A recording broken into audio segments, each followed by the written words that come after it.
Welcome back to Collaboration Conversations. I'm your co host, Regina Partain Bergman. As many of you know, my co host, Pearl Cox, is unable to be with us right now, and we are doing something that's been absolutely amazing and the most fun of anything I've done for a while. And that is having guest co hosts. And so today, our guest co host is Dave Goodall with tapmental.io. And Dave, welcome as our guest co-host this morning. So glad that you're here. Thank you for having me. We're excited. Awesome. Dave, I'm going to let you share about what you do. Tell us a little bit about your journey, how you got to this place in life, who you're serving, and why. And then, if you Yeah, will, introduce our guest as well after perfect, that. perfect. So a little bit about me. I was the tree climbing kid that couldn't sit still. Ended up struggling with school, got an electrical engineering degree, spent 22 years in the IT industry, working with high-end Fortune 100 clients from a consulting world. I was blessed to discover I had dyslexia, which proceeded to allow me to discover my youngest daughter's dyslexic and my oldest daughter's on the autistic spectrum. With that, I became obsessed with neurosciences and how neuroplasticity and how we rewire our thoughts, our feelings, our emotions. So I took my engineering brain and took the neuroscience brain, combined it together, and I show up in the industry today working with business owners and working on their mental strength. So we work on the mental programming and we help them adjust that mental programming to fit the success that they are looking for. So keep it I quick. love that. I love that. I spent a number of years working in the educational kinesiology field Mm. and had a practice in that. And just, that's a lot of uh, the direction that we were working in there. So I love that you're doing that work. Very, very needed. That is So, Dave, awesome. would you introduce our guests, please, and have them do the same thing, share Yes, their I story? have three people in the room that I'm familiar with, and Simon brought two guests with him. So the three people I can announce is Simon Harris. He's a new partner here at Tap Mental. We got Ron. I'm going to mess up his last name, Nassim. I met him a few weeks ago. He's a software as a service startup. And then a good friend of mine and business associated peer partner, Jason Starbuck, who brings, I'll let you say it, but discipline to the entrepreneur. So I'll turn it over to Simon so he can announce the other two gentlemen in the room. Well, awesome. I appreciate it. And I actually allow you guys to introduce yourselves. But my good friend, Jason Halter, he's somebody along with Dave while I was kind of going through my journey and transitioning through my life, helped me through a lot of phases and things. And then also James Booker, who is a really good friend of mine. We actually went to rival high schools back in Pittsburgh, Pennsylvania. Never lost to him, by the way, but Got to get that dig in. he's become a really good friend of mine. And just couldn't be more proud of these two gentlemen and what they have done in their lives. But you guys can introduce yourselves. Well, I'll start off. I played against Simon in high school as well when he moved to Raleigh, and I never beat his team either. So He did not. He did not. I wanted to leave that one alone. That was more recent. I'm not undefeated. I guess I'm defeated. I guess is the right. I'm 0 for whatever it is. But I lived down in Raleigh, North Carolina, and went to East Carolina University. And I am currently I sell to eye doctors. So I'm a sales consultant for a company called Essilor, and then I also do football broadcasting as well. So I stay involved with sports and also kind of corporate job as well. And Simon and James and I have all been best friends since we met up right after college. So it's been great seeing them grow, and it's been the best being friends with them. Awesome. And my name is James Booker. I'm currently in Pittsburgh, Pennsylvania, but I relocated back here after growing up here from Raleigh, North Carolina. So I left the beautiful weather in places of Raleigh to then come back to Pittsburgh, which is also beautiful in its own way. My current role is I am first and foremost the father of 3 daughters. So when it comes to collaboration, there's a lot that goes on in the Booker household. And then, my job is actually I'm the VP of Business Development and Strategy at a small company that we started in January of 2020. So as you can imagine, starting a company and then the entire world and economy shutting down 3 months later is quite the journey all in its own.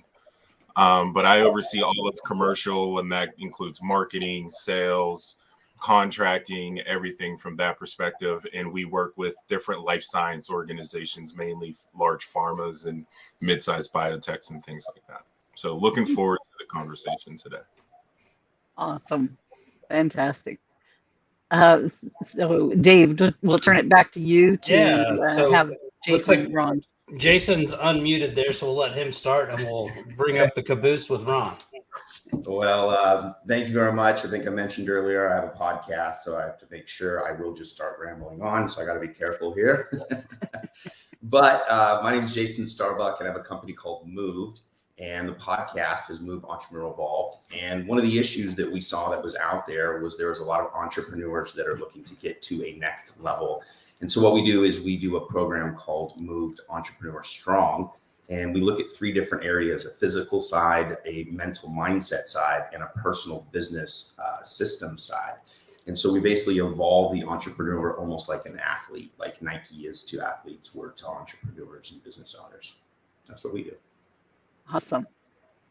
Awesome. Then we'll turn it over to Ron.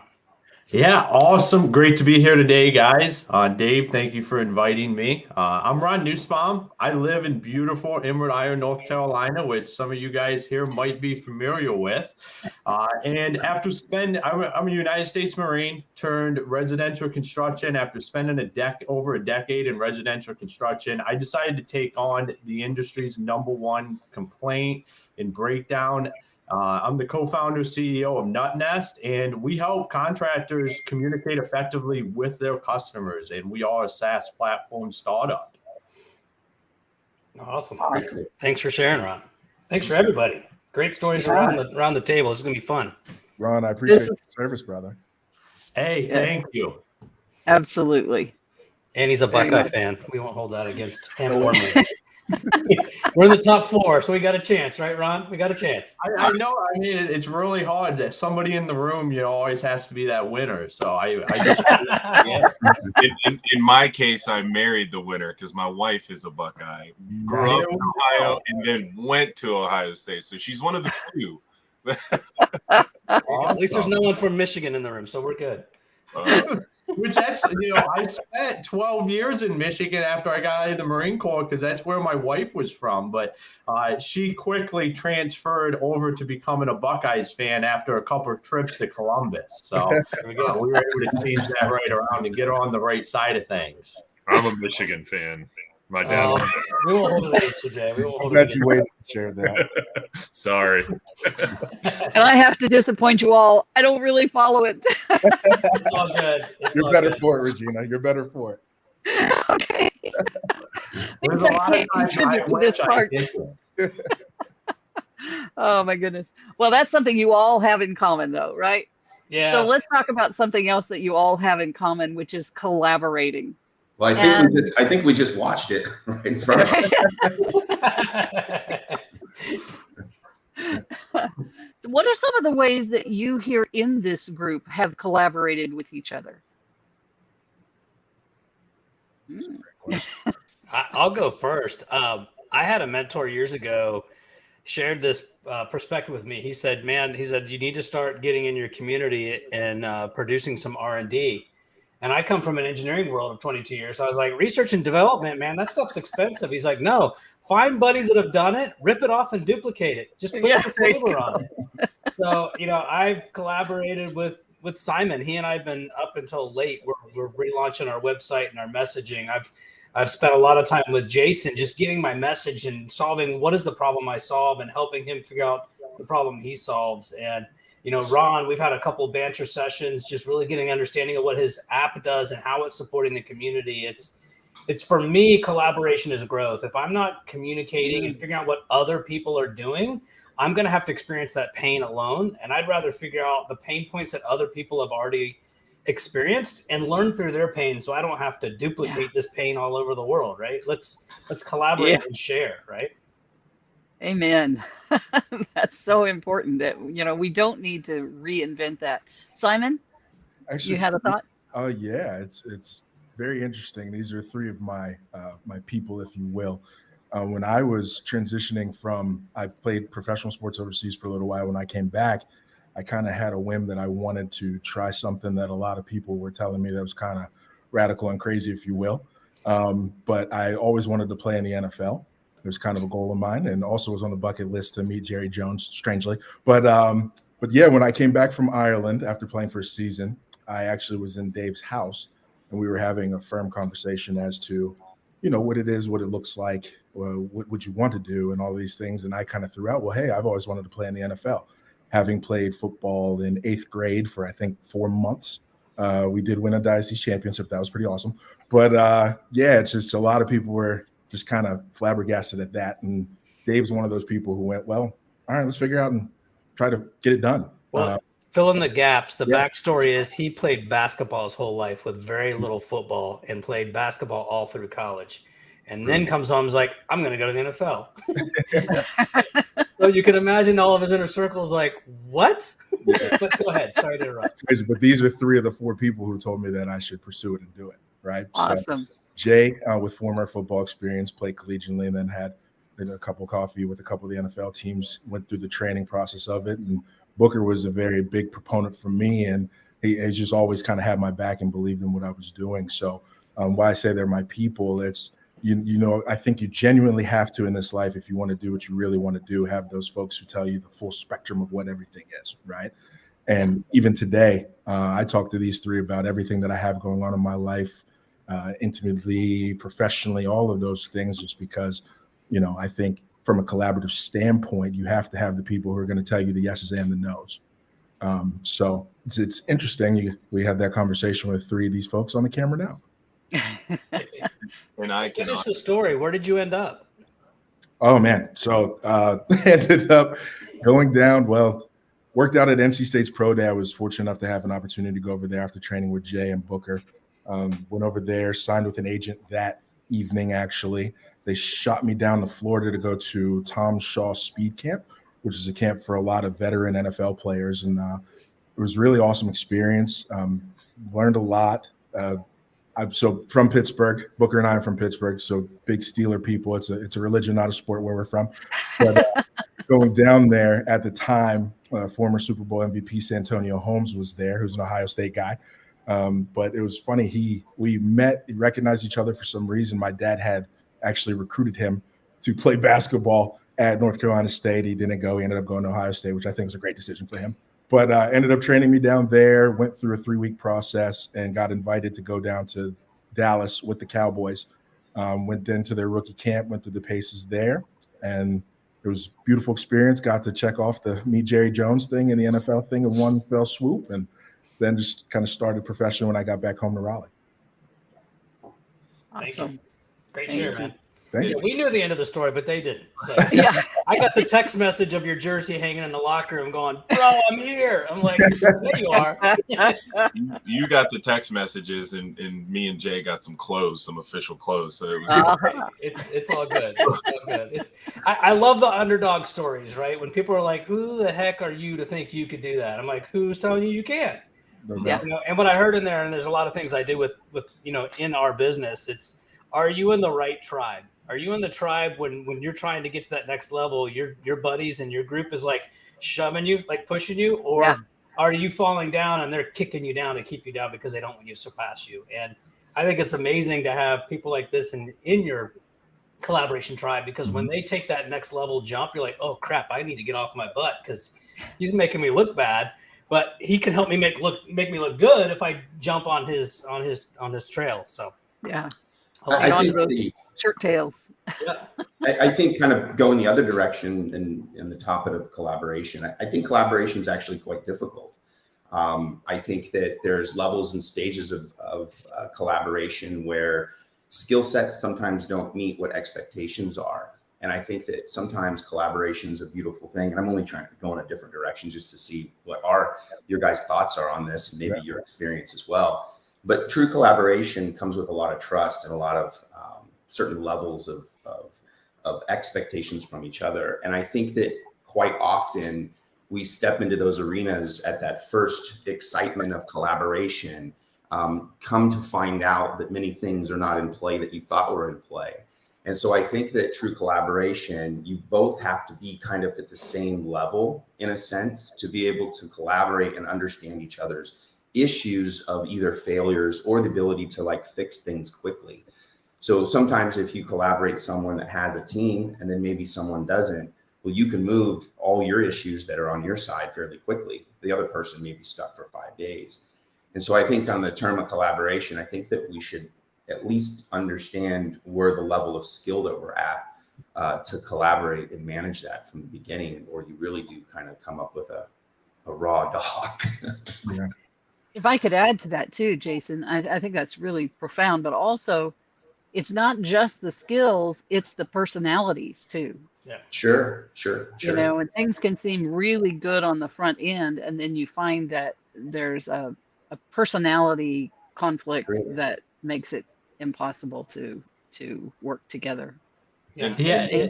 I find the one piece that's always missing from any good collaboration is investment. And when I say investment, I mean investment of time and effort to know the person and people you're collaborating with. Yes. I mean, I'm lucky enough that, let's say for the two individuals here, Simon and Jay, that I've known them for so long. So it's that effort's no longer needed. But in business, I find that oftentimes for me to have a good collaborative experience with those that I hire or those that I'm working with or supporting, I've really got to take the time to invest up front to get not just to know that person from that purview, but in all aspects of what we're doing together, because you never know what triggers may be out there that from a collaboration perspective can just ruin the entire thing. Yeah. You basically are going, I believe, and I have a fighting background. And so I wasn't really a football guy, but I'm a fighter most of my life. And in that sense, you basically are going to war, and you're going to find out very quickly who's on your six and who's not, And so when you're there, you find out. And I think collaborations come with two things. One is you go through battle together and find each other who you're at, or reputation is very valuable. And so if you can build a reputation of doing with others, then there's that level of other people that understand that. And then you guys can play at that responsible level. And that's where, if it's a financial collaboration, that's truly where the money's at. Yeah, and I think one thing that has to be addressed at the beginning of any collaboration is making sure you have clarity on what the expectations are for the roles, whether it's somebody on the same playing field or you got some distance in where people are at. Having that clarity on what you expect out of each other is going to be able to make sure you can hold somebody accountable to what that collaboration looks like. Like, hey, this is what we agreed on. This was the expectations.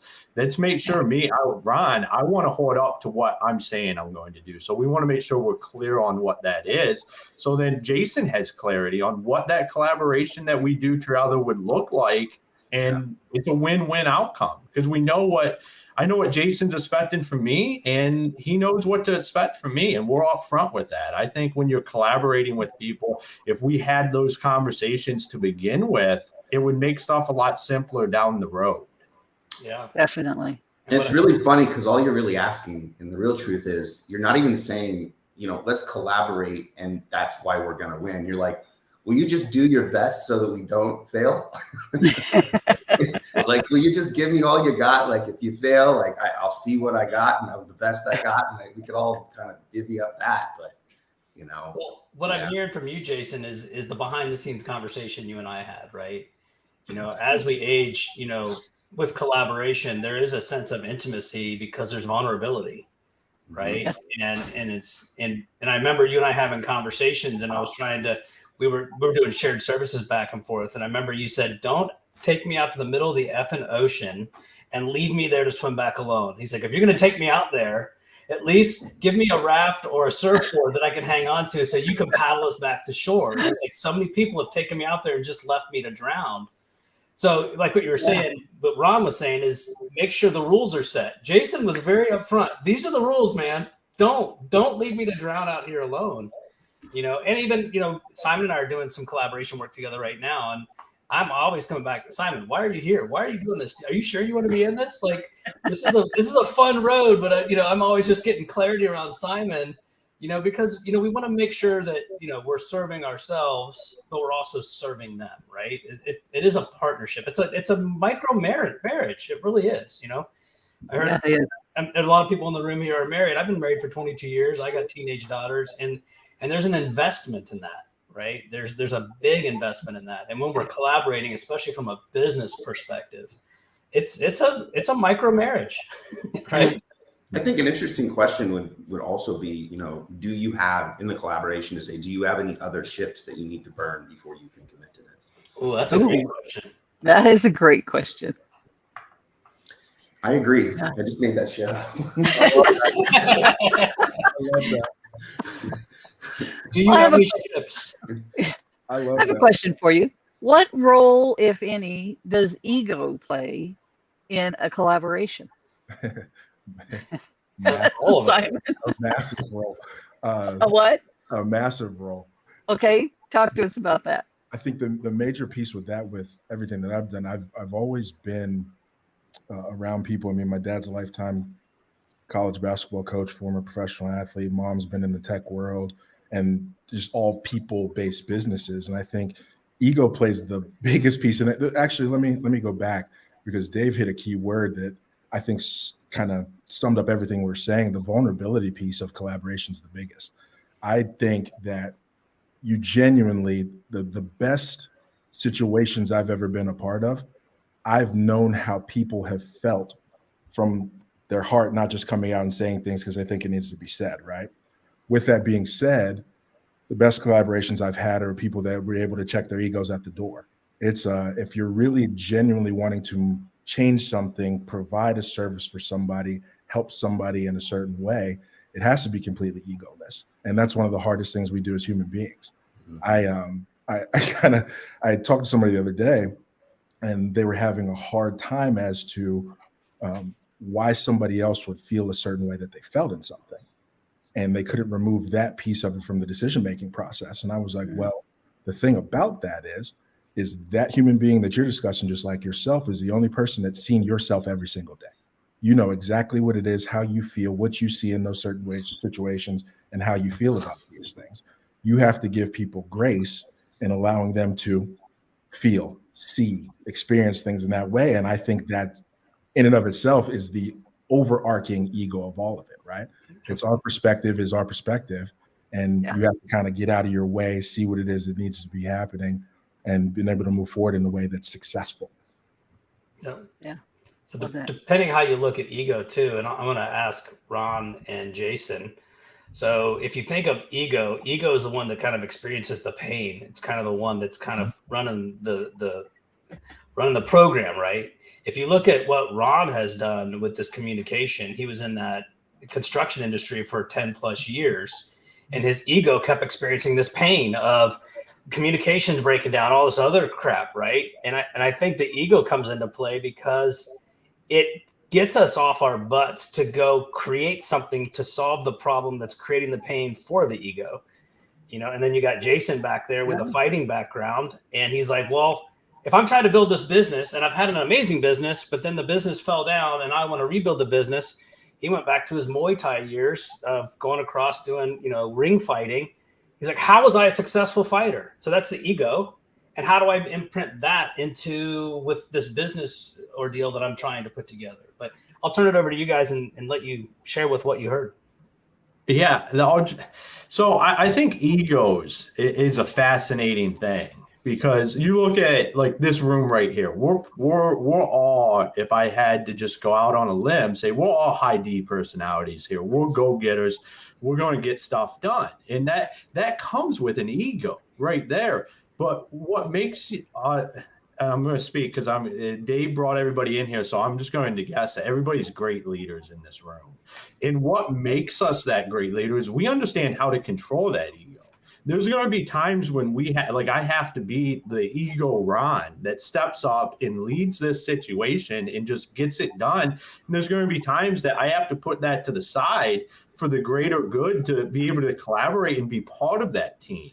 And that's the mastery of being able to understand that ego and control it. And like I said, for everybody in this room, I'm guessing we're all if you got us all together, we would be the big bunch in the restaurant that everybody would be looking at, because that's just our personalities and how we are.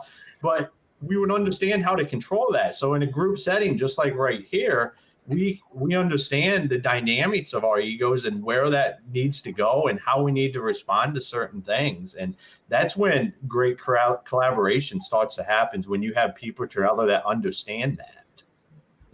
Yeah. I like that. I started off in the car business, and I was young. I was 19 years old, and I'll never forget, I ended up becoming the number one closer that was there. I was young, but when you had, back in the days when we would get every dollar we could out of them. But what you would do is you would go in and you bring in the closer. And it was a really interesting dynamic when you have two people that have a very good skill set.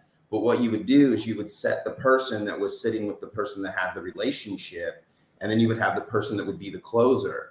But the job of the other person collaborating this environment here was they had to shut up. So in reality, you had created this relationship with the person, so you thought you had control because you have an emotional connection. But really, the reason the deal was closed is because there was an outside force that came in that didn't care about that. And so in collaboration, you're using good cop, bad cop in a sense. That would allow the person to make a decision to purchase the car. And so I think when you look at those two different pieces, you really have to learn when to shut up and realize the other person's skill is in front of you and they should be taking the reins. And you just have to shut up and let them do it. And that sounds harsh, but it's just true. Like, you just shut. Good point. Like, you know, and it's sometimes your opinion shouldn't even be involved. That's always been, and I'm sure that each one of you, I like how you brought that up, Ron. Most of you guys in here are probably multi-skilled. Like you probably have different, pieces in your knife kit, when a lot of people only have one. And so you're like, oh, I can kind of do that too. Like, shit, I shouldn't be doing it. It's not a thing. I love what you're saying there, Jason, because we're in this world where collaboration takes a turn and it starts to look like competition. Like when you're sitting there at that table and you have that person that has built that relationship that just needs to shut up so you can close the deal. They have this the need to get in there because they look at it as, I'm losing. I'm not winning because I'm not the one closing the deal. But when you're moving forward with the greater whole in mind and what that outcome looks like, you have to take that competition out of it. This is we're together and we're moving forward together.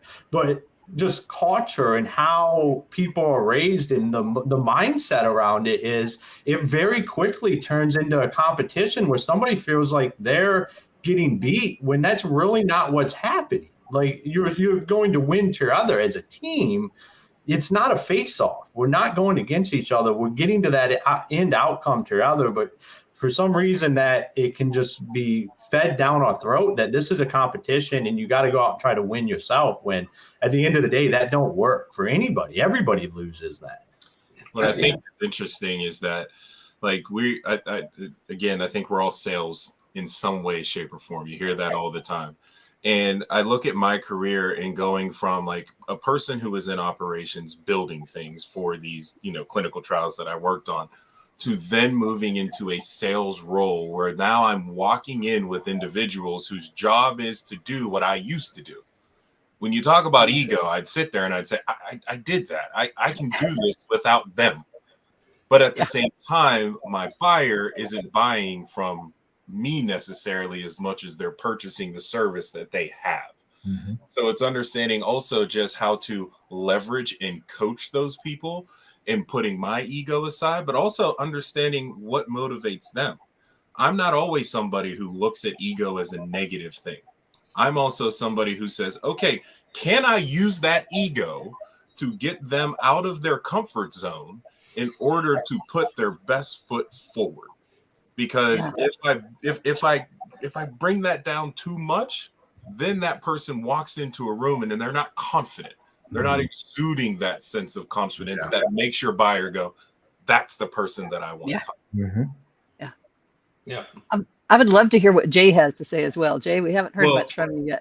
Yeah, I just think when you look at this, a lot of this goes back to a sports background, and you're a team, and sometimes you have to take a step back. Sometimes you have to take a step forward. Sometimes you have to be selfish. Maybe you do need to have an ego to close the deal. But sometimes when you're with a business partner, you need to let them take the last shot. You need to let them do the closing. So I think a lot of this is teamwork, also knowing the personalities of everybody in the room and knowing what drives them, and like James said, that buyer, what motivates them. But you really have to understand everyone's personality and also be able to work with someone that's maybe a little bit more aggressive, maybe work with someone that's that's more reserved. And you need to be able to work with other personalities, because I think everybody on this call, we all kind of quickly know who we are. We kind of build a relationship here in 30 minutes and know each other's types. But it's important when you're in a business deal to know people as well and know maybe differences in them, how to react and how to adjust. Yeah. So what true. I heard you say there, Jay, was allowing your ego to have intuition, right? Yeah. And I know it's like Wi-Fi in the house, intuition. There's like, oh, we're going to go woohoo. That's it. But there is that gut feeling, right? It's like being able to read the room, understanding what kind of makes people tick in a quick way, being able to get some questions off the chest quickly to kind of get some baselines, so that your ego does my ego need to shut up, or do I need to drive forward? So Right. And that comes with practice too. And I bet you everyone in this room knows how and has used that before, has been leveraged their intuition. I mean, you're a sportscaster. Like, there has to be a lot of intuition of how to predict, to speak, to watching games and all that kind of stuff. But I heard a lot of that in what you were well, you made a great point there, reading the room. I think that's really important, in the ability to get along with different types of people, whether it's a young person, whether it's an older person, what their background may be. I think that's a true skill. In order to reach your goal as a team and collaborating, you need to be a people person that can get along with and talk to any different type of person. Yeah. And that statement I use there is like people. When you can find some likes and some similarities, it helps build that rapport. And it makes me think real quick, like Simon, when he shared with me, he's like, I'm going to go be a girls basketball coach. And I'm like, dude, why would you pick women? And then all of a sudden I was like, oh, you got two little sisters that you grew up with. It makes total sense that you'd be a leader and a coach for girls basketball. Like, it makes total sense because it was common with him. But I don't know. Share with us a little bit, Simon. It's kind of funny with circling back on the ego piece. I equate that kind of with when people talk about trying to be the least smart person in the room. I'm that way from an ego standpoint in team building. So, I mean, like he's saying, I was a collegiate basketball coach, been around my whole life, and I had to realize the things that were my strengths, if you want to say in this, what my ego could dictate, what it could allow, what it hampers, and then surround myself with people that fit in those pieces where I'm not good or where I am good at stuff, and maybe I need different perspectives on things. So mainly with all of that, just from a collaborative standpoint, I'm huge on, and I think we've all said in a certain way, is, reading the room, if you will, but more so having a full understanding of who you are and how you go about things, and then finding how to pull that out of those people in that room, or the people that you partner with, or who you would like to go into business with. Like, we're having conversations as to who we're trying to market towards and where we're going with certain things. And it's kind of funny we're talking about that. We want to market to people who are very similar to us. Are you a go-getter? Are you about this? Where are you going with certain things? How do you feel about certain? What are your values? What do you go about from there? And I think attacking from that standpoint of having an understanding of like people, like you just said, trying to find that in order to help people who are kind of trying to figure out another level of themselves, getting out of their own way, figuring out what their problems in certain situations, and did you look at it this way, in order to pull that together to take you kind of to the next level. Yeah. Yeah. Jason, I thought, I'm sorry, Dave, go ahead. Oh, no, I shared something. It was a story I saw, and I shared it with Simon the other day, that Albert Einstein had a saying. It's like, the person can't solve the problem with the thinking that he used to create it. Right. And ego is awesome because, and again, the business I'm in is attracting business owners that have come to the understanding of, hey, I've created this problem. my thinking created this problem, but my current thinking can't solve the problem. So I need that third party. And there's a lot of ego in that. You have a multi-million-dollar business owner going, hey, I'm waving the flag. I've realized I've hit a kind of a wall. Ego comes into play all the time, and it's just, how do we help people navigate? It's like, it's okay to ask for help. I think we need people with egos these days. I think that it's looked at a little bit wrong. I think that egos and what you see of people that are great, those people are what you call egotistical. Kobe Bryant, Mike Tyson, Tiger Woods. Oh, so egotistical. It's like, well, you know what? You don't know what it takes to get through what you've gone through. And you've really, you don't know the battles and scars that I've gone through to smile at you and say, can I help you?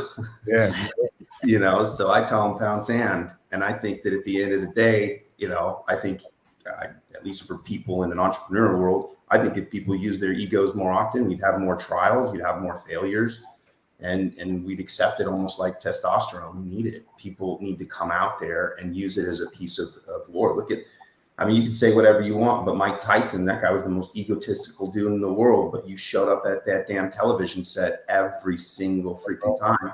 And they used his ego in collaboration with Don King as a brain. And what they did is they put those two together and they made tons of money. So I think that this idea of people fighting off other people's egos is a bunch of bullshit. And I think it's wrong to tell people they shouldn't ignite that ego. And I think when you're down, that's the thing you need. I think we just call it something different when it's negative. What do you call it when it's positive? Wow, look what that guy did.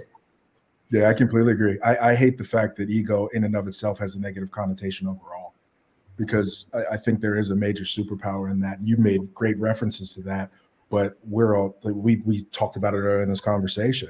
We've had to tap into said ego and have an understanding of what that is for us to, first of all, pursue what we want to. But I like you even saying, getting out of bed and put your feet on the ground or smiling. You don't know what it's taken for us to get to what you've gone through. And I think that takes a positive ego to believe in yourself enough to go out there and pursue what you want, or maybe help others in certain ways, or whatever you're fulfilled by. But I completely agree that I think someone with an ego, I was always called cocky and confident. I always used to have to live on the line of cocky and confident.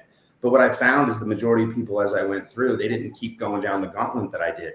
Mm-hmm. So I needed that little flame to keep going when no one else would support. No question. So I think that there's a pieces there. And I think on the finals, from my side of collaboration, I think one way to do it, and I kind of even worked with Dave a little bit this way, is just say what you are. Look, I don't show up to meetings every time on time. I'm kind of like this. This is literally who I am. This is how I act like this. This is the team that I have that will show up. If they don't show up, let me know. This is what I expect. I think if you just lay out who you are, then you do all the things you say you're going to do, forget it. Then you're going to find out that other person's flaws. Because this is all people are asking us for what you say you are. There's nothing else. No one's looking for magic tricks coming out of nowhere. Like, we all know we're stupid trying to get through this thing together. I just had a thought. What was the first triggered event where ego created that forward momentum for you? I'll share real quick. I was not a good student in high school. I was barely graduating. I was signing up for an electrical engineering degree, and one of the recruiters came to the house to sign me to get me in. I was going to go for a double E. And my dad sat across the table and says, what the hell are we going to do with that kid when he fails out of college? And that was the moment I was like, watch me, watch this. And I got a double E degree. I was on honor roll a couple times. And then I worked in two of the biggest Fortune 100 companies with Fortune 100 clients, for 22 years. So that was a moment of ignite where ego's like, oh, watch me. But I'm curious to go around the table. What's that one ego moment that created that trajectory for you, that has enabled you to get moving? That's a great question. I'll go. I got one that probably not the first, but a moment that changed the trajectory of my life was when I made the decision that I was going to become a United States Marine. I had a tattoo on my neck. I went in with my dad to the recruiter's office the first time, and the head recruiter, the sergeant major there, looked right at me and said, "You'll never be a United States Marine. Like that. It's just not a possibility." I then went and spent the next 13 months getting the damn tattoo removed. And then I went back and he couldn't even believe it. And I said, well, I want to be a Marine. Like, this is a box I have to check in my life. It don't matter what you said. All you did was present the problem. I went and found the solution, and here I am now. And I went on, I checked that box. That changed the entire trajectory of my life. But that moment right there when he said, you can't, I was just like Dave said, I was like, all right, there you go. Roger Watch that. Me. So it's funny you say that, because you even, like, for me, it was on the perspective of I'm a person who, I say, you people like people. I can walk into a room and I feel like I can talk to anybody. I mean, I talk to people who are statisticians, who are super introverted, and you got to make conversation with them. We just talked about football. You're not going to find a huge football crowd in that group. We talk about anything like that. So, talk about Excel spreadsheets. There we go. The first time I went through that, I'm transitioning from my role as a director and doing some of the operation stuff into more of a sales, more focused role. And I said, oh, I can do this. I talk to people all the time. This is easy. All I got to do is walk into this room. I was a terrible person if you asked me to be creative and take my words and put them on paper. Mm-hmm. And the first time I put together a proposal on my own to a customer, you might as well have had my second grade teacher take a red pen and line the whole thing. I'm sitting there going, I got this. And I recognize I do not have this. This is not for me. And it's taken a lot of work, but that's because of ego. I was like, no, I can fit, but it's taken a lot of work for me to get better at it and surrounding myself with the right people. But I recognize my weaknesses. So when it comes to that conversation of ego, I think there's a difference between ego, but also recognizing where you're weak and being able to admit that, which also requires ego. You know, like and that was that day for me. I mean, it was just wildly, it was terrible. What I'm hearing too, and this has been reoccurring this whole week, when we're building teams and egos, if you're building a winning team, and we'll go back to football as a reference, would you hire a whole team of quarterbacks? No, right? Because every position is needed, right? And everybody's got a strength. You know, a quarterback understands what a wide receiver needs to do to be able to catch the ball that he's throwing, but he doesn't have to know how to be a wide receiver. He just needs to know how to get that ball to him. And what I heard you say there is, like, I was trying to put these proposals together, and although I can work a room, I can't put pen to paper and make it sound pretty, right? So this is that whole collaboration. I got to go find somebody that's crushing this and get them on my team to show me how to do it. But I'd still love to hear from Simon, Jay, and Jason. What was kind of like that ego moment that created that trajectory to, like, oh, world, watch me, I'm coming? I had it'd been a club, and I was dating these two women, and this guy came up. No, I'm just kidding. That's all ego. What it was.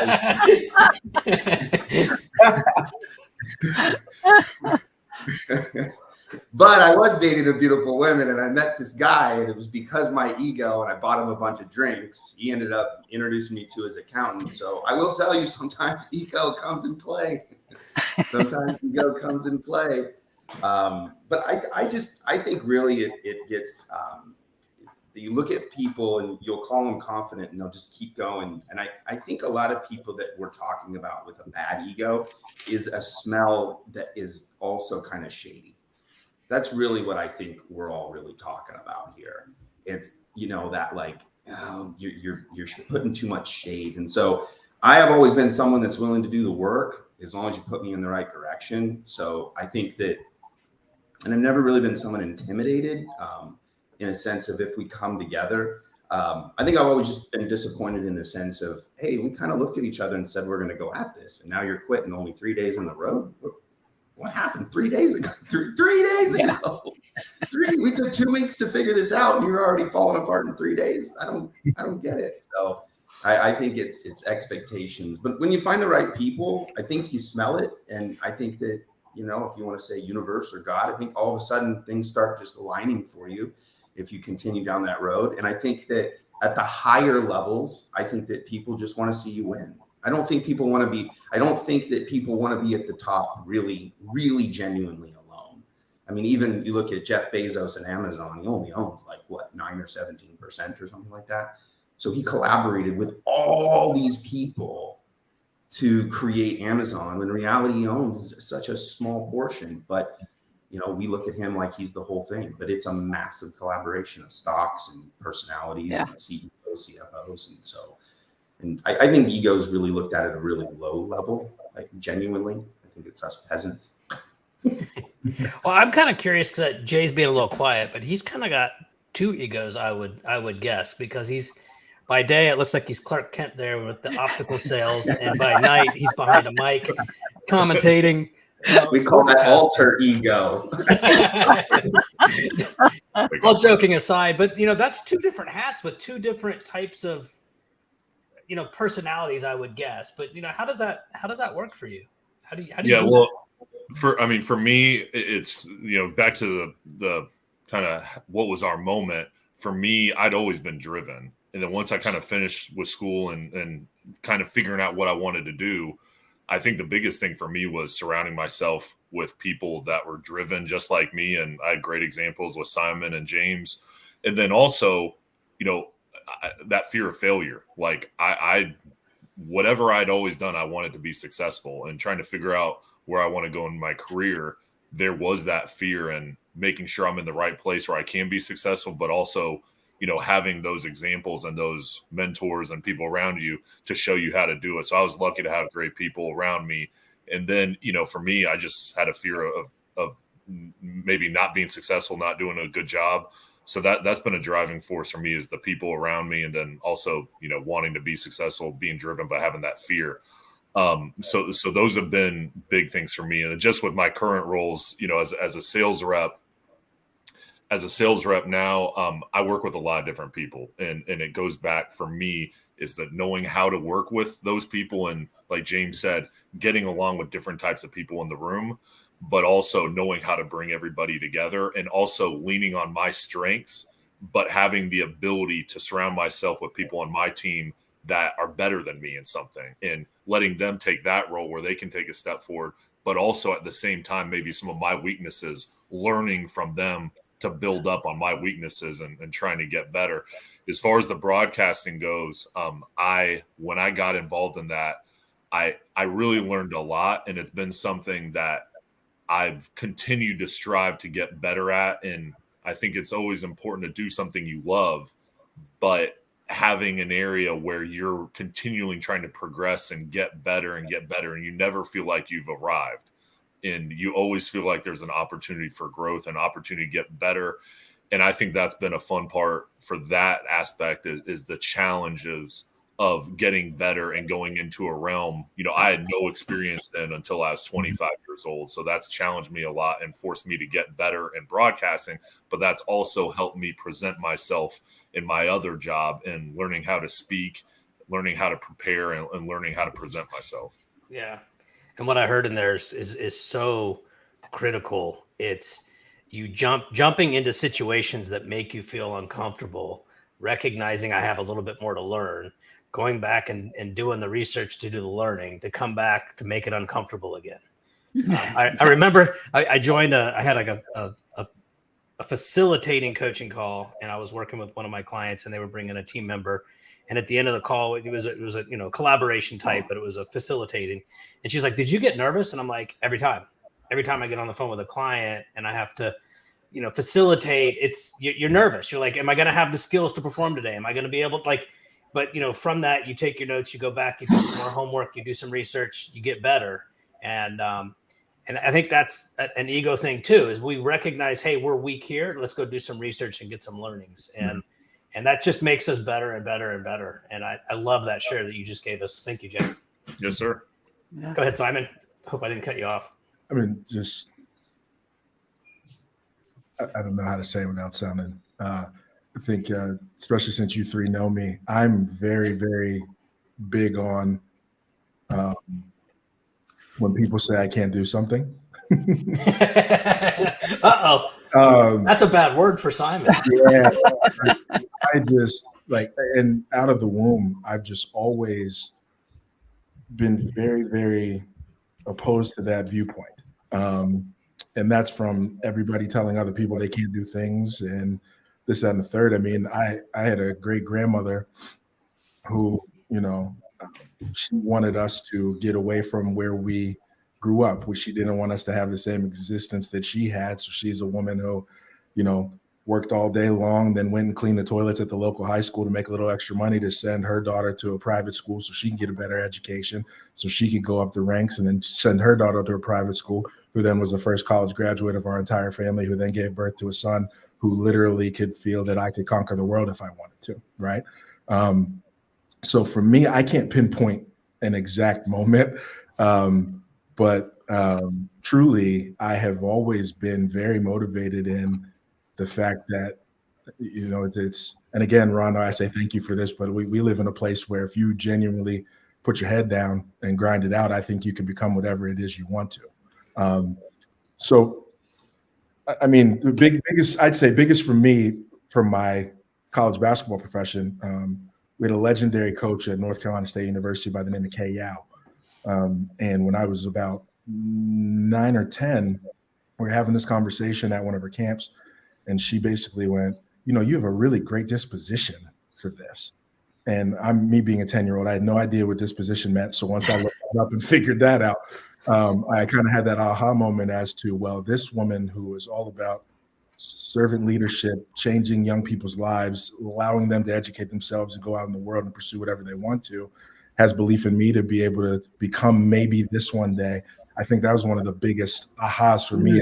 Maybe that's a career path I can go down. But yeah, it's just, sorry for being wordy in that, but no, it's amazing. Yeah, for me, I'm big on, that's why I'm so proud of these three. You know, it's seeing the progression as Dave literally was in corporate America doing great, had a great cushy job, decided this is what he wanted to do and help people in this way. He started a company, and now I'm a part of it and bringing me on because he did that for me when I was figuring out what I wanted to do in my life. Jay, talking about his broadcasting career, had always said he wanted to do something with sports, figured out a way to position himself in that. Now he's working for ESPN and doing broadcasts in local schools.